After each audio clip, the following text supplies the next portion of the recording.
এর যে ক্যাম্পটা আমাদের অন্য সময় অনেক বড় একটা ক্যাম্প হয় লং টাইমের, এবারে ক্যাম্পটা খুবই শর্ট টাইমের একটা ক্যাম্প। 15 ডেজ আমরা ক্যাম্পটা করতে পারছি।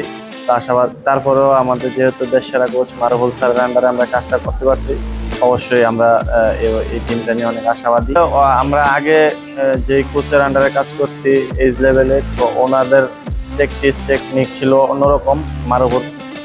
মারুফুল হক স্যারেরটা আলাদা। উনি যেই ফুটবল খেলাতে চায় বিল্ড আপ ফুটবল, তো এটাতে আমাদেরকে 15 দিনে অভ্যস্ত করতে চাইছে আর কি।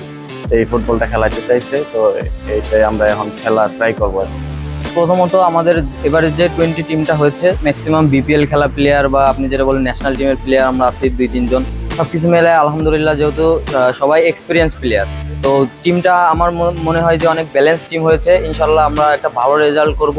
প্রথমে আমাদের টার্গেট ছিল যে আমরা ফাইনাল খেলবো, তো আমাদের প্র্যাকটিস বা আমাদের ফোকাস এগুলো দেখে কোচ পরে আমাদের আরেকটি গোল সেট করে দিয়েছেন যে আমাদেরকে চ্যাম্পিয়ন হতে হবে। ইনশাল্লাহ আমরা চ্যাম্পিয়ন হয়ে দেশে ফিরবো।